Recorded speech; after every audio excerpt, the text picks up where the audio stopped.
Right welcome back to big TV digital exclusive. Hyderabad Meerpet murder కేసులో సంచలనమైన నిజాలు బయటపడ్డాయి. అయితే భార్యను హత్య చేసే ముందే ట్రయల్ గా కుక్కను చంపి కుక్కర్లో ఉడకపెట్టాడు. ఓ కుక్కను హత్య చేసిన ఈ నిందితుడు కుక్క శరీర భాగాల్ని కుక్కర్లో ఉడికించి ట్రయల్ వేసి చూశాడు ఫస్ట్. ఆ తర్వాత భార్యను చంపాలని పక్కా ప్లాన్ ప్రకారం భార్య శరీర భాగాల్ని ముక్కలుగా నరికి కుక్కర్లో ఉడికించాడు.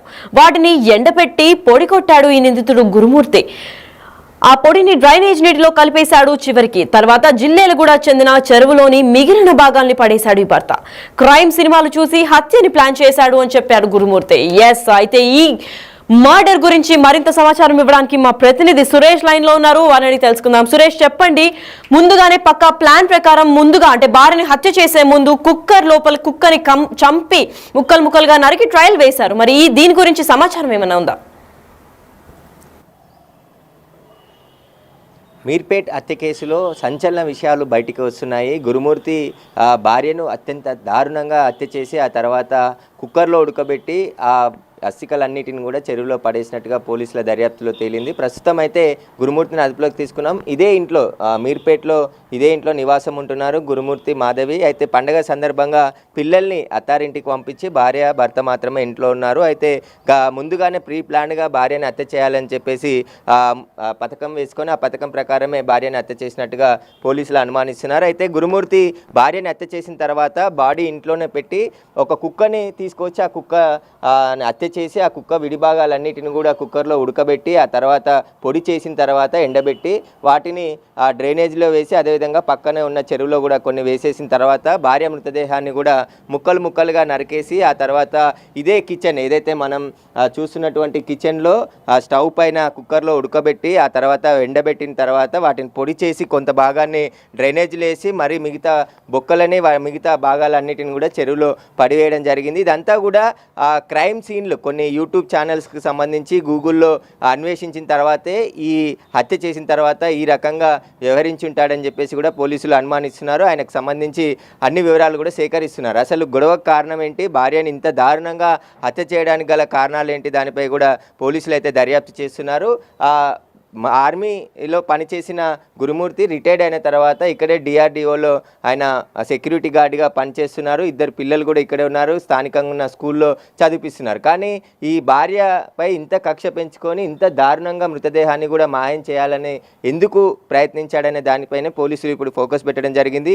ముందుగా ఇక్కడ వీధి కుక్కను ఒక కుక్కను చంపేసి ఆ కుక్కను తీసుకువచ్చి మొత్తం విడివి ముక్కలు ముక్కలుగా నరికేసిన తర్వాత ఆ కుక్కని కుక్కర్లో ఉడకబెట్టి ఆ తర్వాత ఏవైతే ఆ కుక్కకు సంబంధించిన మొత్తం విడిభాగాలని ఎలా డిస్పాచ్ చేశాడో దానికి సంబంధించి భార్య మృతదేహాన్ని కూడా 2 రోజుల పాటు, అంటే ఒకే రోజు ఇదంతా చేయలేదు, 2 రోజుల పాటు హత్య చేసిన తర్వాత కొన్ని భాగాలన్నిటిని కూడా కుక్కర్లో ఉడకబెట్టేసి వాటన్నిటిని చెరువులో పడేయడం జరిగిందని చెప్పేసి కూడా పోలీసుల ముందు గురుమూర్తి వెల్లడించినట్టు తెలుస్తుంది. దీని ఆధారంగానే పోలీసులు అయితే కేసు నమోదు చేసుకొని దర్యాప్తు చేస్తున్నారు. ఈ నెల 18న మాధవి తల్లిదండ్రులు ఫిర్యాదు చేశారు. పోలీసులకి కూతురు కనిపించట్లేదు, అల్లుడితో గొడవ పెట్టుకొని బయటకు వెళ్ళిందని చెప్పేసి చెప్పాడని చెప్పేసి మీర్పేట్ పోలీసులకు ఫిర్యాదు చేశారు. ఫిర్యాదు చేసిన సమయంలో గురుమూర్తి కూడా అక్కడికి వెళ్ళి ఆ ఫిర్యాదుకు సంబంధించి ఆయన కూడా ఇంటి నుంచి బయటికి వెళ్ళిందని చెప్పేసి ఈ హత్య గురించి ఎలాంటి సమాచారం తెలియనట్టుగానే అతను యాక్టింగ్ చేశాడు. కానీ పోలీసులు ఇంటికి సంబంధించిన సీసీ కెమెరాల ఫుటేజ్ని పరిశీలించగా ఆ మాధవి ఇంట్లోకి వచ్చిన ఫుటేజే ఉంది తప్ప బయటికి వెళ్ళిన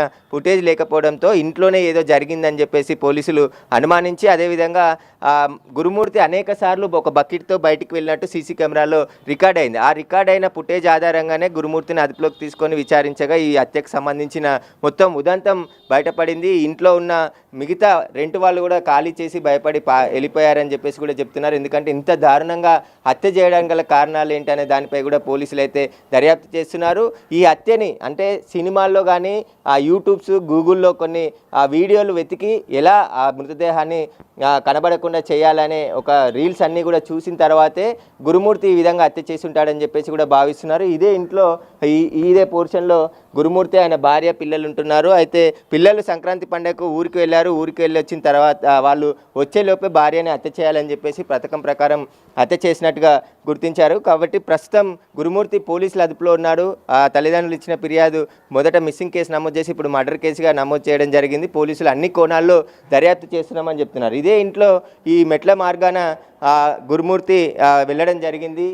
మనం సెకండ్ ఫ్లోర్లో ఉన్నాం. ఈ సెకండ్ ఫ్లోర్లో గురుమూర్తి లాస్ట్ పోర్షన్లో ఉండి 2 రోజుల పాటు 16వ తేదీ అదేవిధంగా 17వ తేదీ వరకు కూడా అంటే మాధవి కుటుంబ సభ్యులు వచ్చే వరకు మృతదేహాన్ని ముక్కలుగా చేసి ఒక్కొక్క భాగాన్ని ఉడికించి ఆ తర్వాత ఇక్కడ నుంచి తీసుకెళ్ళినట్టుగా గుర్తించడం జరిగింది పోలీసులు. అయితే ఆ బకెట్ని కూడా పోలీసులు స్వాధీనం చేసుకున్నారు. అయితే మొదటి అంతస్తులోనే ఈ ఇంటికి సంబంధించిన యజమానులు ఉన్నట్టు తెలుస్తుంది, కానీ ఎవరు లేరు ఇక్కడ. ప్రస్తుతానికి అందరూ ఖాళీ చేసి వెళ్ళిపోయారు. ఇలాంటి దారుణ ఘటన ఎలా జరిగిందనేది కూడా ఒకసారిగా ఇక్కడ ఉన్న చుట్టుపక్కల వారంతా కూడా ఒక్కసారి భయాందోళనకి గురి కావడం జరిగింది. ఇదే మెట్ల మార్గాన 2 రోజుల పాటు భార్య మృతదేహానికి సంబంధించిన మొత్తం పీసెస్గా చేసిన తర్వాత తీసుకెళ్లడం జరిగిందని చెప్పేసి కూడా పోలీసులు గుర్తించారు. అయితే అసలు హత్య జరగడానికి గల కారణాలు ఏంటనే దానిపైనే ప్రస్తుతం పోలీసులు ఫోకస్ పెట్టడం జరిగింది. మీర్పేటలో గత 5 సంవత్సరాల నుంచి కూడా ఇక్కడే ఉంటున్నారని చెప్పేసి కూడా పోలీసులకి కుటుంబ సభ్యులు ఫిర్యాదు చేయడం జరిగింది. అయితే ఇదే గేట్ ద్వారా బయటికి వెళ్ళి ఆ తర్వాత ఇక్కడే పక్కనే కిలోమీటర్ దూరంలో ఉన్నటువంటి చెరువులో అస్థికలు పడేయడం జరిగింది. మనం పైన సీసీ ఫుటేజ్ కూడా సీసీ కెమెరాలు చూడొచ్చు. ఆ సీసీ కెమెరాల్లోనే ఇదంతా కూడా ఆయన బయటికి వెళ్ళే దృశ్యాలన్నీ కూడా రికార్డ్ అయ్యాయి. ఆ రికార్డ్ అయిన దృశ్యాల ఆధారంగానే పోలీసులు గురుమూర్తిని అదుపులోకి తీసుకోవడం జరిగింది.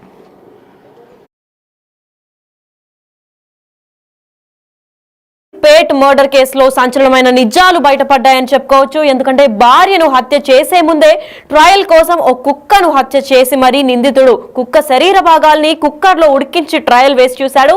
ఆ తర్వాత కన్ఫర్మ్ చేసుకున్న తర్వాతే భార్యను చంపాలని పక్కా ప్లాన్ చేసి భార్య శరీర భాగాల్ని ముక్కలుగా నరికి ఆ కుక్కర్లో ఉడికించాడు.